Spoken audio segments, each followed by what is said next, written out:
ये पहली घटना मुझे एक सब्सक्राइबर ने भेजी है, जो कि बहुत साल पहले ट्रक चलाने का काम किया करते थे। उनके साथ हुई ये घटना 1999 की है और ये घटना उन्हें इसलिए भी याद है क्योंकि उसी साल कारगिल की लड़ाई भी चल रही थी। हालांकि याद रहने के लिए यह घटना ही काफी है। अब उन्होंने जो मैसेज भेजा था उसमें उन्होंने नाम और जगह के बारे में मुझे बताया नहीं है और उन्होंने अपना नाम बताने से भी इनकार किया है। इसीलिए मैंने इस घटना का थोड़ा बहुत कहानी में रूपांतरण किया है। तो अब यह कहानी मैं आपको उनके पॉइंट ऑफ व्यू से सुनाने जा रहा हूं। मेरा नाम सुरेंद्र है और मैं एक ट्रक ड्राइवर हूं। मैं 1996 से ट्रक चलाने का काम करते आ रहा हूं। बहुत बार मुझे ट्रक में जो भी सामान लोड होता है उसे दूर दराज के इलाकों में ले जाना पड़ता है। चंडीगढ़ से ट्रक लेकर निकलता हूं तो हरियाणा, राजस्थान, गुजरात को पार करते हुए मुंबई पहुंच जाता हूं। मैंने हजारों हजारों मील ट्रक चलाया है। कभी ट्रक चलाते चलाते हरे भरे खेत दिखाई पड़ते हैं तो कभी दूर दूर तक फैली बस सूखी बंजर जमीन। कभी रेगिस्तान से होकर गुजरना पड़ता है तो कभी काले घने जंगलों से। और फिर ऐसे सफर के दौरान कभी कभी हमें ऐसी चीजें नजर आ जाती है जो कि हमारी समझ के बाहर है। वैसे मुझे ऐसे सफर करना अच्छा लगता था। सूखी सूनी सड़कें हमारे लिए हमेशा ही इंतजार कर रही होती है। हम ट्रक ड्राइवर एक सफर में कितने नजारे और कितने मौसम देख लेते हैं। हालांकि उम्र की वजह से मैं आज ट्रक नहीं चला पाता, लेकिन मुझे ट्रक ड्राइवर की जिंदगी अच्छी लगती थी और वो इतना आसान भी नहीं था। कभी पुलिस का डर लगा रहता था तो कभी लुटेरों का। और एक चीज है जिसका हमें हमेशा ही डर लगा रहता था, लेकिन जब तक उस चीज से हमारा सामना नहीं हो जाता असली डर का एहसास नहीं होता। कब किसी रास्ते पर भूत प्रेत आत्माओं से सामना हो जाए ये कह नहीं सकते थे। हम कब किस हादसे का शिकार बन जाए बता नहीं सकते थे। हमारे लिए सड़कों का सफर हमेशा ही खतरों से भरा रहता है, पर रुकना हमें मंजूर नहीं। किसी भी हालत में हमें चलते ही रहना पड़ता है। जिस दिन वो हादसा हुआ था उस दिन मैं दोपहर 2 या 3 बजे के करीब ट्रक लेकर एक जगह से निकला था। मेरे साथ एक नया लड़का क्लीनर के तौर पर काम कर रहा था। उसका नाम जयवीर था। वो नया था तो ज्यादा घुल मिलकर बात नहीं करता था, ज्यादातर शांत और चुपचाप ही रहता। शायद उसे वो काम पसंद नहीं था और घर वालों की वजह से वो जबरदस्ती ये काम कर रहा था। अब उस दिन ट्रक चलाते चलाते मुझे बहुत टाइम हो गया था। रात के कुछ 9 बज गए थे तो हमने रास्ते में ही एक ढाबे पर ट्रक को रोक दिया और वही खाना खा लिया। और फिर खाना खाने के बाद हम वहां से आगे के सफर के लिए निकल पड़े। मैंने वीर से पूछा, तुसी की सोच रहे हो? तो जयवीर ने मेरी और बिना देखे ही जवाब दिया, कुछ नहीं। मैंने उसे समझाने की कोशिश की कि जिंदगी ऐसी ही होती है। हमें हमेशा वो नहीं मिलता जो हम चाहते हैं। जैसे ये इन सुनसान सड़कों का सफर होता है, बिल्कुल वैसी ही जिंदगी होती है। कभी हरी भरी तो कभी बंजर। पर वो बस चुपचाप बैठ मेरी बातें सुन रहा था। अब लगातार ट्रक चलाने की वजह से मैं बहुत थक गया था। ऊपर से खाना खाने की वजह से मुझे झपकियां आने लगी थी। लेकिन हमें कितनी भी नींद आए, हाथ पैर पसार कर सोने का जितना भी दिल करे, हमें अपनी सीट पर ही सिकुड़कर सोना पड़ता है। ऐसे सोने की अब हम लोगों को आदत हो गई है। तो मैंने ट्रक को उसी सुनसान रास्ते पर एक साइड में रोक दिया और ट्रक को रोककर आसपास देखा। आसपास थोड़ी बहुत झाड़ियां थी, बाकी सब ठीक लग रहा था। तो मैंने वीर को कहा, वीर मुझे नींद आ रही है, मैं थोड़ी झपकी ले लेता हूं। कुछ भी गड़बड़ लगे तो मुझे उठा देना और मुझसे पूछे बिना गाड़ी के दरवाजे मत खोलना। और इतना कहकर ही मैं स्टीयरिंग पर ही सर रखकर अपनी सीट में सो गया। मुझे बस थोड़ी सी नींद पूरी करनी थी, पर मुझे सोए हुए बस कुछ ही देर हुई थी कि मुझे वीर की आवाज सुनाई दी, पाजी पाजी। मैं उसकी आवाज सुनकर जाग चुका था पर अब भी थोड़ी नींद में था। तो मैंने नींद में ही उससे पूछा, की होया वीर? उसने अपने हाथ से सामने इशारा करते हुए मुझे कुछ दिखाने की कोशिश की। पाजी उठे। मैंने सामने देखा तो बाहर कुछ भी नजर नहीं आ रहा था। तो मैंने कहा, उठे क्या? वहां तो कुछ नहीं है। तो जयवीर ने कहा, मैंने किसी को देखा, वो वही था। जब उसने ऐसा कहा तो मैं उठकर ठीक से अपनी सीट में बैठ गया। सोचा कहीं आसपास लुटेरे हो सकते हैं। अपने चेहरे पर थोड़ा पानी मारा और ट्रक को वहां से आगे ले जाने लगा। तब मैंने जयवीर से पूछा, क्या देखा था तूने? उसने कहा कि एक औरत थी शायद, पर वो रास्ते के बीचों बीच खड़ी होकर मुझे घूर रही थी। मुझे पहले लगा कि वो कोई आसपास के इलाके से होगी, जो यहां से रास्ता पार कर रही होगी, पर बहुत देर तक वो रास्ते के बीचों बीच खड़ी होकर मुझे घूरे जा रही थी और इसीलिए मैंने आपको जगाया। पर जब मैं आपको जगाने की कोशिश कर रहा था, वो अचानक ही कहीं गायब हो गई। तो मैंने उसे कहा, कोई नहीं, ये लुटेरे होते हैं जो ऐसा कुछ कर हमारा ध्यान भटकाने की कोशिश करते हैं। अच्छा हुआ कि तुमने मुझे जगा दिया। और मैं ट्रक को चलाने लगा। थोड़ा आगे जाने के बाद कुछ ही दूरी पर मुझे रास्ते के बीचों बीच एक औरत खड़ी दिखाई दी। मैंने 2-3 बार उसे हॉर्न दिया, पर वो हटने का नाम ही नहीं ले रही थी और मैं ट्रक को रोक पाता तब तक वो अचानक वहां से गायब हो गई और सीधे ट्रक के सामने आकर खड़ी हो गई। मैं ट्रक को रोक भी नहीं पाया था और ट्रक उसे कुचलकर आगे निकल गया। मुझे कुछ समझ ही नहीं आया कि यह सब अचानक क्या हो गया। मुझे लगा कि नींद की वजह से मैं उस औरत को जज नहीं कर पाया और मैंने उसे ट्रक के नीचे कुचल दिया। वो देख जयवीर तो बहुत घबरा गया था और डर के मारे वो कांपने लगा था। पाजी, पाजी, ये क्या हो गया पाजी? मैंने उसे शांत करते हुए कहा, वीर शांत रहो, सब कुछ ठीक होएगा, तो यही रुक, मैं चेक करके आता हूं। पर जयवीर डर के मारे ट्रक के केबिन में एक कोने में सिकुड़ कर बैठ गया था। मैंने नीचे उतरने से पहले सब तरफ ठीक से देख लिया, पर आसपास मुझे कोई भी खतरा नजर नहीं आ रहा था। तो मैंने वहीं पड़ी एक टॉर्च ली और ट्रक से नीचे उतर गया। नीचे उतरकर मैंने ट्रक के सारे पहियों को देखा, पर किसी भी टायर के नीचे कुछ भी नहीं था। न किसी की लाश थी और न ही कहीं खून नजर आ रहा था। सब चेक कर मैं फिर अपने ड्राइवर सीट की ओर चला गया। वीर वही अपनी जगह पर ही था, पर अब वो आराम से सीधा बैठा हुआ था। जो वीर कुछ देर पहले डर के मारे कांप रहा था, वो अब एकदम से नॉर्मल लगने लगा था। मैंने स्टीयरिंग को संभालते हुए उससे कहा, सब चंगा सी, कहीं कुछ भी नहीं है। पर उसने मेरी बात का कोई जवाब नहीं दिया और नहीं मेरी तरफ देखा। तो मैंने ट्रक को स्टार्ट किया और मैं ट्रक को चलाने लगा। पर जैसे ही ट्रक आगे चलने लगा, मुझे वीर की आवाज सुनाई दी, ट्रक को रोक दो, मुझे यहीं उतरना है। मैंने वीर से पूछा, क्या? ये क्या बात कर रहे हो वीर? तो उसने फिर गुस्से में कहा, मैंने कहा ना ट्रक को रोक दो, मुझे यहीं उतरना है। मुझे उसकी वो आवाज और उसका वो बर्ताव काफी अजीब लगा, लेकिन फिर भी मैंने ट्रक को रोक दिया। मैं उससे पूछना चाहता था कि वो ऐसे क्यों बात कर रहा है, पर जैसे ही मैंने ट्रक को रोका, वीर सीधे ट्रक से नीचे उतर गया। मैंने फिर उसकी सीट के पास बाहर की तरफ झुककर देखा तो जयवीर उसी रास्ते पर पीछे पीछे चला जा रहा था। वो देख मैंने उसे वहीं से आवाज दी, वीर, वीर, इन्हें अंधेरे बीच कितने जा रहे हो? पर जयवीर ने मेरी बात का कोई जवाब नहीं दिया और वो बस रास्ते पर पीछे पीछे चलता रहा। वो देख मैं भी ट्रक से नीचे उतर गया और उसे आवाज देते हुए उसके पीछे पीछे जाने लगा, लेकिन वो न पीछे मुड़कर देख रहा था और न ही मेरी बात का कोई जवाब दे रहा था।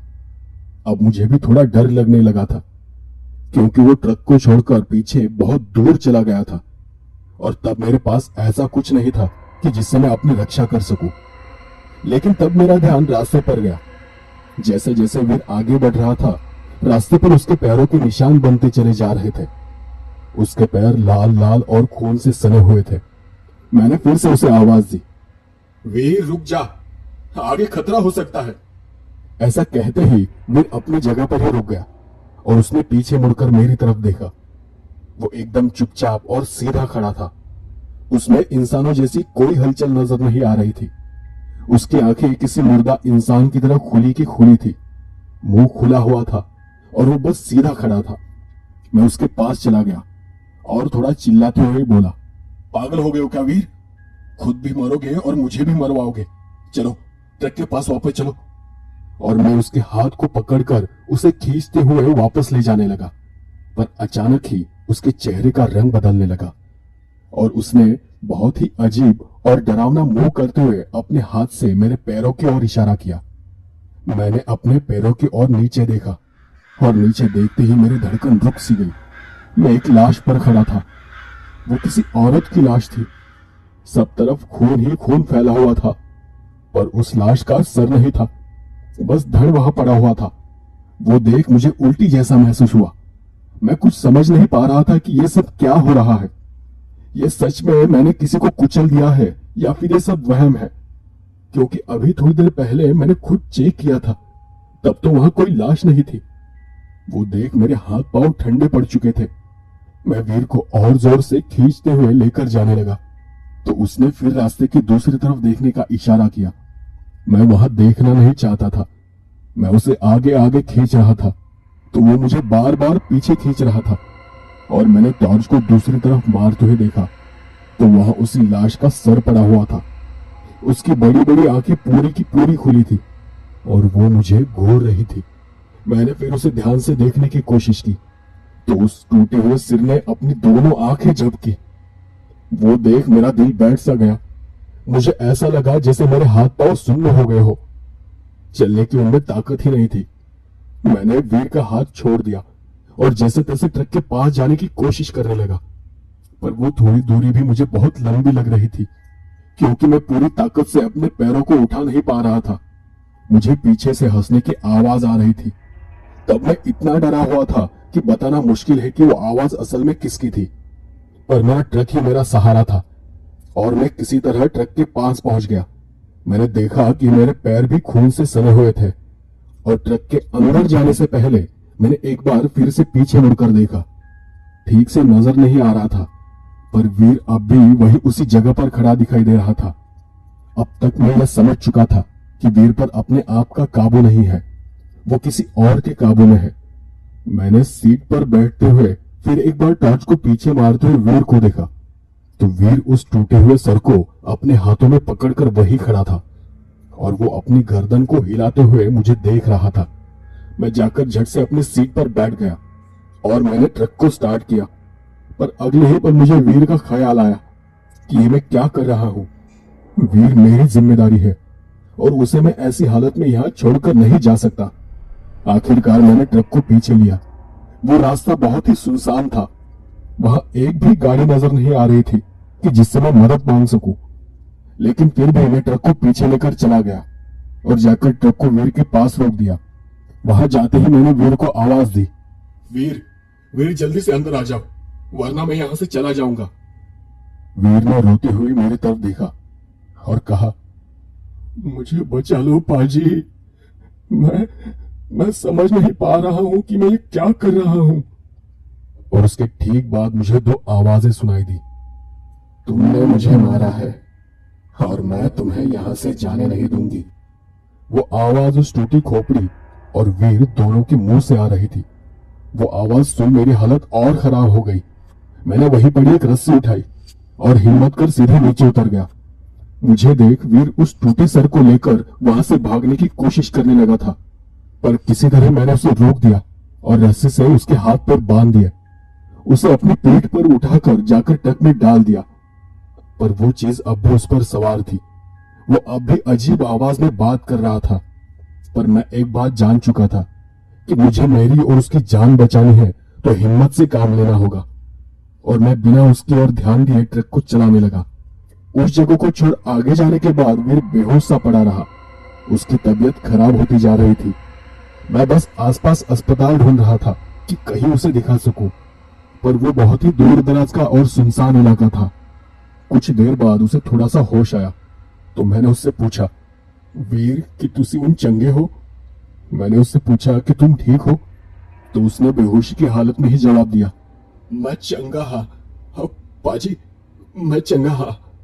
मैंने तब उसके हाथ पैर खोल दिए और उसे बस अपना ख्याल रखने को और जागते रहने को कहा, पर तब वो मुझे कह रहा था कि उसका बदन अंदर से जल रहा है। मैंने कहा, बस कुछ ही देर वीर, हम जल्द ही किसी अस्पताल पहुंच जाएंगे। उसके कुछ देर बाद वीर वहीं पीछे लेट गया, जैसे उसके अंदर की ताकत धीरे धीरे खत्म हो रही थी। मैंने सामने देखा कि सुबह होने वाली थी। हल्का हल्का उजाला आसमान में फैल रहा था और तब वीर ने मुझसे कहा, पाजी मैनू पानी चाहूंगा। वीर को पीने के लिए पानी चाहिए था। मैंने झट से ट्रक को उसी जगह पर रोक दिया और पास पड़ी बोतल से उसे पानी पिलाया, पर यह आखिरी बार था। जैसे ही मैंने उसे पानी पिलाया, उसने उसी जगह पर दम तोड़ दिया। वीर को दम तोड़ते देख मेरा दिमाग सुन्न सा हो गया था। आंखों से बस आंसू बह रहे थे। बहुत देर तक मैं बस उसे देख रहा था कि शायद अचानक वो उठकर बैठ जाए, अचानक वो मुझसे बात करने लगे। पर वो ऐसा नहीं था। वो पहले भी शांत था, चुपचाप था, और आज भी शांत और चुपचाप है। ये मेरी गलती थी कि मैंने अगर सही जगह गाड़ी को रोका होता तो हमारे साथ ये इतना बड़ा हादसा नहीं होता। उस गलती की मैंने, या फिर सच कहूं तो वीर ने बहुत बड़ी कीमत चुकाई थी। और इसीलिए मैं किसी को मेरे बारे में बताना नहीं चाहता, क्योंकि उस हादसे को याद कर आज भी वीर का वो मासूम चेहरा मेरे नजरों के सामने आ जाता है।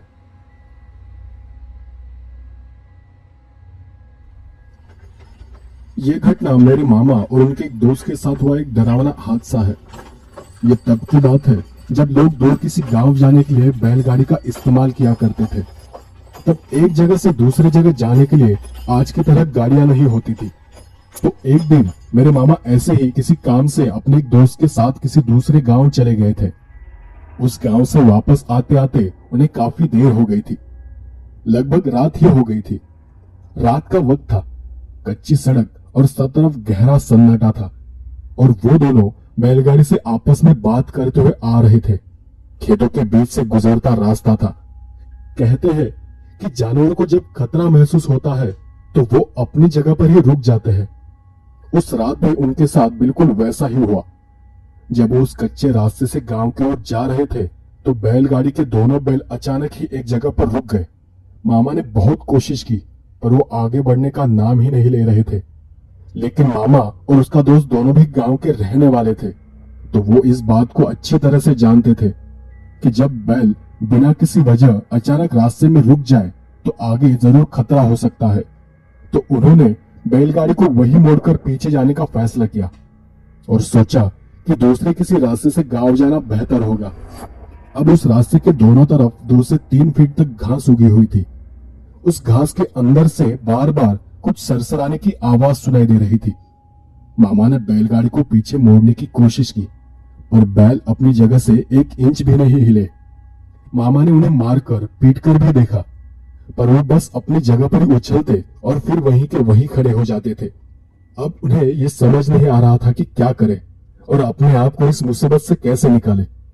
तो मामा का दोस्त बैलगाड़ी से नीचे उतर गया। हालांकि गांव के लोगों का मानना है कि ऐसे वक्त बैलगाड़ी से नीचे नहीं उतरना चाहिए, क्योंकि आसपास जो भी बुरी ताकत होती है वो झट से उस इंसान को पकड़ लेती है।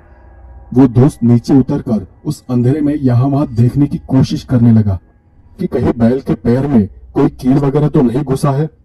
पर तब उसने देखा कि एक बैल के पैर के पास किसी की लाश पड़ी हुई थी, और उस बैल का एक पैर उस लाश के मुंह में फंसा हुआ था, और इसीलिए वो बैल शायद वहां से हिल नहीं पा रहा था। तो मामा के दोस्त ने मामा को वो बात बताई। मामा भी वो देखने बैलगाड़ी से नीचे उतर गया, पर उसने देखा तो वहां कुछ भी नहीं था। वहां किसी की भी लाश नहीं थी। मामा के दोस्त ने उसे बताया कि सच में उसने यहाँ एक लाश को देखा था और बैल का पैर भी उसके मुंह में फंसा हुआ था। तो मामा ने कहा कि यह छलावा जैसा एहसास है और हमें अभी के अभी यहाँ से निकलना होगा। मामा ने और उसके दोस्त ने दोनों बैलों को पीछे से धक्का देते हुए उन्हें आगे ढकेलना शुरू किया, क्योंकि वो बैल खुद कभी भी उस जगह से आगे जाने की हिम्मत नहीं करते। लेकिन वो बैल भी पूरी ताकत से वहीं के वहीं खड़े थे। वो बस अपनी गर्दन हिलाते और फिर पीछे हट जाते, जैसे वो आगे जाना ही नहीं चाहते थे। उन दोनों ने किसी तरह उन्हें मारते पीटते और धक्का देते हुए थोड़ा आगे धकेल दिया, और जैसे ही वो बैल अपनी जगह से थोड़ा आगे चले गए वो जोर से उछल पड़े, जैसे वो भी अब वहां से भागना चाहते थे। मामा ने और उनके दोस्त ने बैलगाड़ी को पकड़ लिया और जल्दी से उसमें बैठ गए। बैल अपने आप ही भागने लगे थे, जैसे वो खुद उस जगह पर रुकना नहीं चाहते थे। कुछ थोड़ी बहुत दूर जाने के बाद वो बिल्कुल गांव के पास पहुंच गए। तब जाकर बैल शांत हो गए और धीरे धीरे चलने लगे। पर तब तक यहाँ मामा का दोस्त बुखार से तड़पने लगा था। उसका बदन तेज बुखार से जल रहा था। मामा बैलगाड़ी को सीधे गांव के भगत के घर के पास लेकर चला गया, क्योंकि मामा जानता था कि ये आम बुखार नहीं है, यह किसी बुरी ताकत का असर है। मामा ने भगत को उनको हुए एहसास के बारे में बताया। भगत ने उनसे ज्यादा कुछ नहीं कहा, बस उन्हें एक कागज में बबूत दी और उसे अपने पास रखने को कहा। दूसरे दिन भगत खुद मामा के दोस्त के घर चला गया और उसने कहा कि तुम रात जिस जगह रुके थे उस जगह पर किसी जानवर की बलि चढ़ानी होगी, तो ही वो ताकत तुम्हें छोड़ देगी। भगत ने रात को ही महसूस किया था कि मामा के दोस्त के पीछे कोई साया खड़ा था जिसने उसे अपनी चपेट में ले लिया था। तो भगत के कहने के मुताबिक वो दोनों उसी दिन दोपहर 12 बजे के करीब उस जगह पर चले गए और उन्होंने वहीं उस कच्चे रास्ते के किनारे एक मुर्गे की बलि चढ़ाई और वो दोनों वापस अपने घर चले आए। और घर आने के बाद कुछ एक आध घंटे के बाद मामा के दोस्त का बुखार अपने आप ही उतर गया।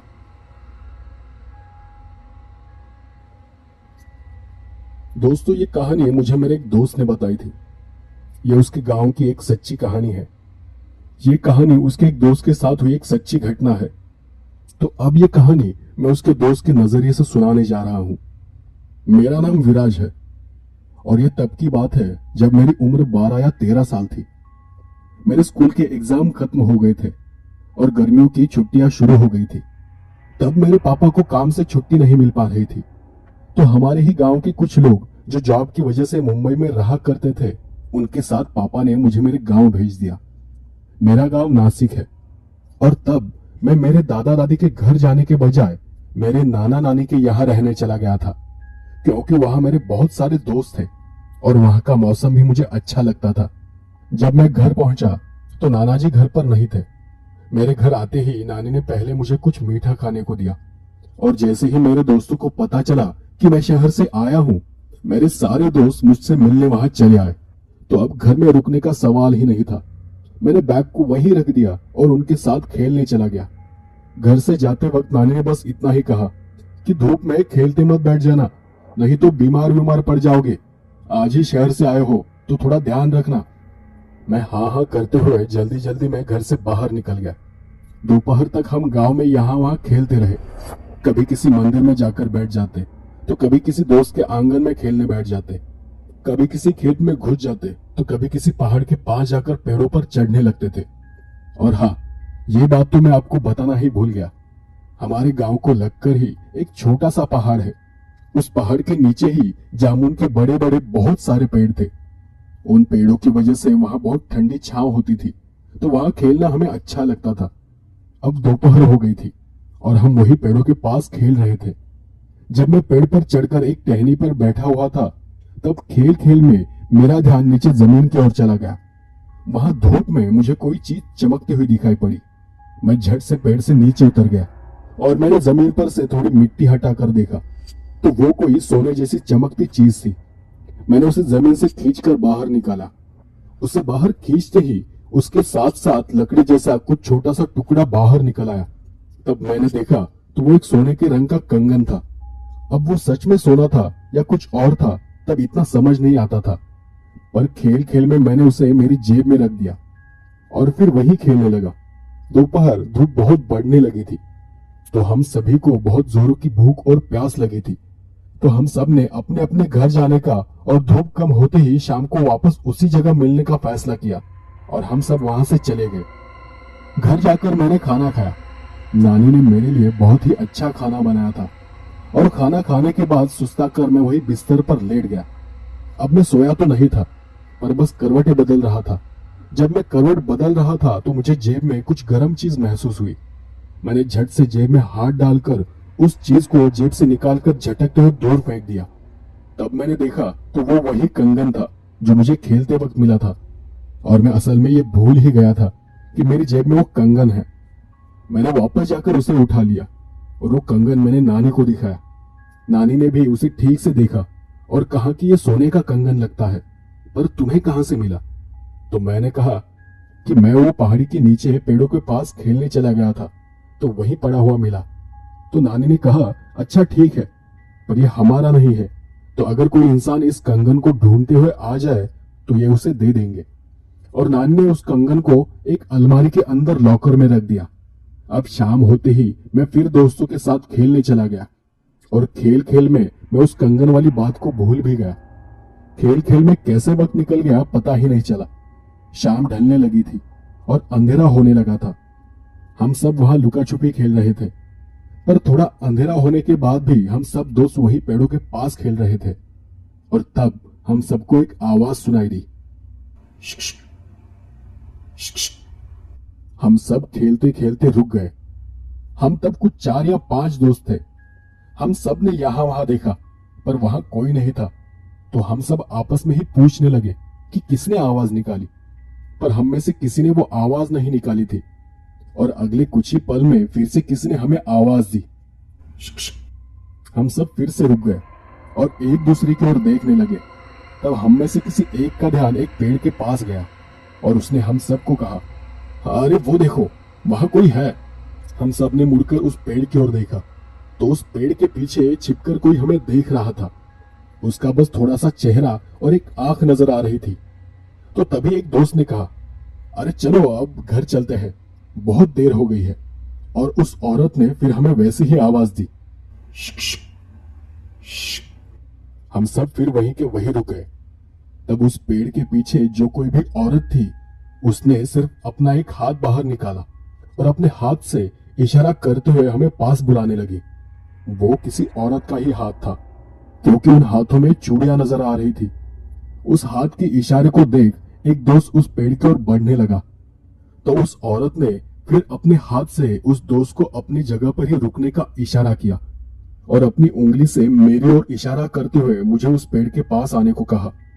सबको वो अजीब लगा और हम सब सोच में पड़ गए थे कि अंधेरा होने को है, और ये कौन हमारे साथ मजाक कर रहा है।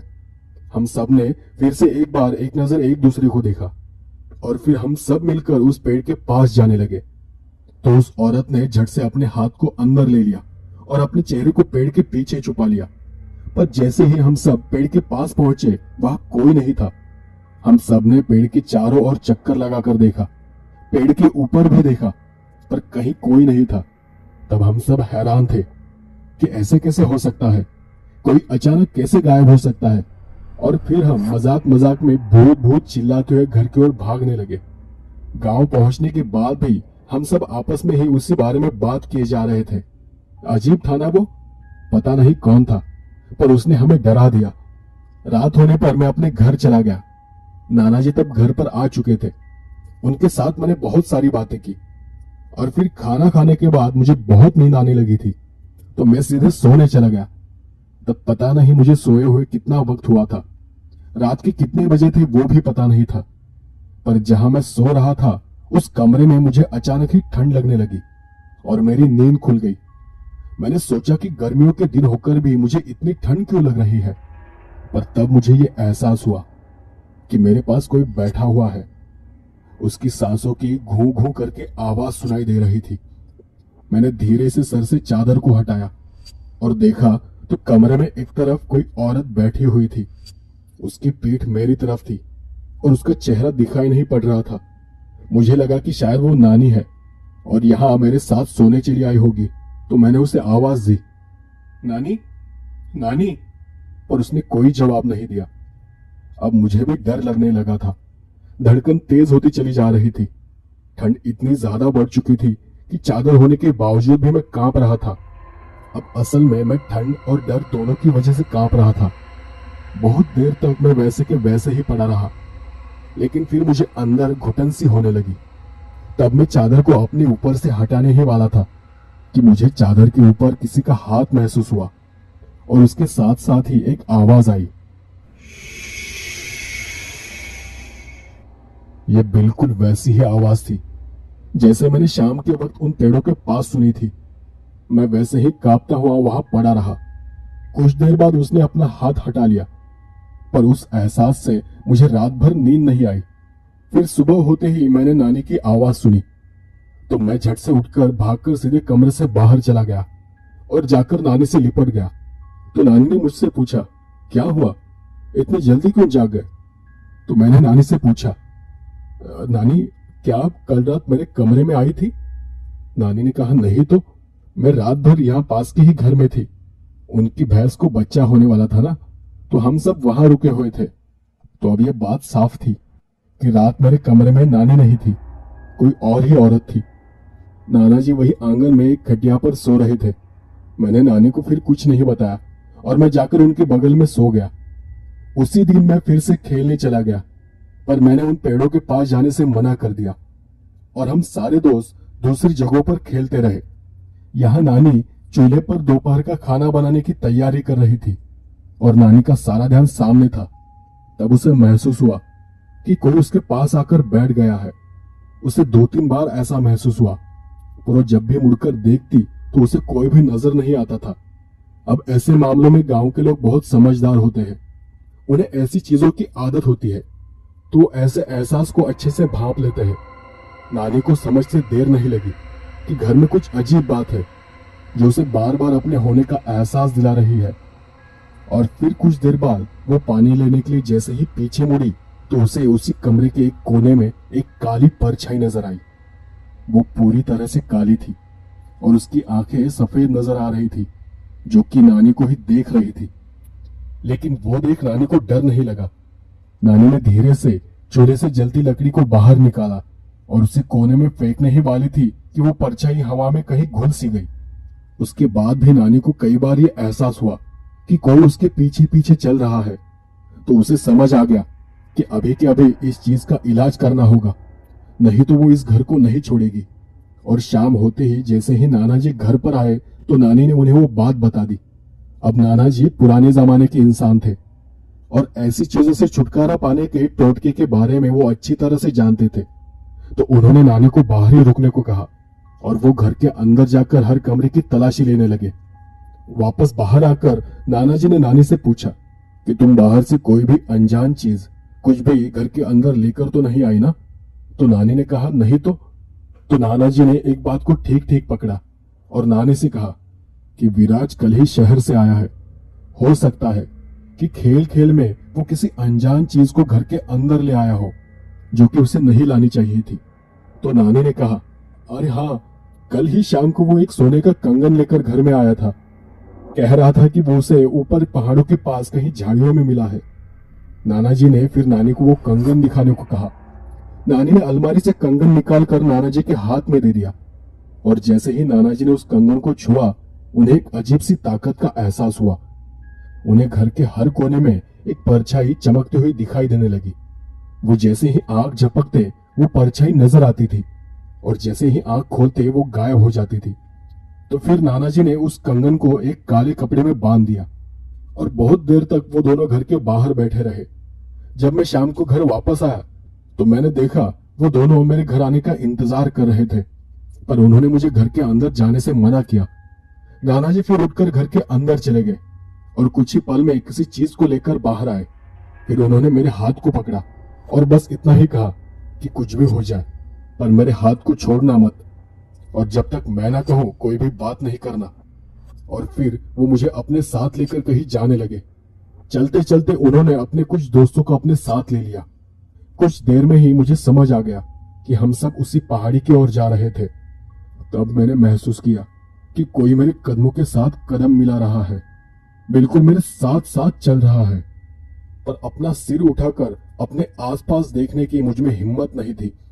मैंने रात को जो भी महसूस किया था वो सब मुझे फिर से महसूस होने लगा था। कुछ ही देर में हम सब पहाड़ी के पास पहुंच गए तो उन्होंने मुझे वो जगह दिखाने को कहा जहां मुझे वो कंगन मिला था। मैंने इशारे से ही उन्हें अंदाजे से वो जगह दिखाई। नाना जी फिर भी मेरे हाथ को पकड़े खड़े रहे। उन्होंने मेरे हाथ को बिल्कुल भी नहीं छोड़ा और नाना जी के दोस्तों ने उस जगह को खोदना शुरू किया। कुछ थोड़ा गड्ढा होने के बाद उन्हें वहां एक खराब कंकाल नजर आया और उस वक्त मैंने फिर उसी बात को महसूस किया कि उन पेड़ों के पीछे छिपकर कोई हमें देख रहा है या फिर मुझे देख रहा है और अपने पास आने का इशारा कर रहा है। नाना जी ने उस परछाई की ओर ध्यान नहीं दिया और उस कंकाल को बाहर निकाला। फिर अपनी जेब से एक दूसरा काला कपड़ा निकाला और उसमें उसे बांध दिया।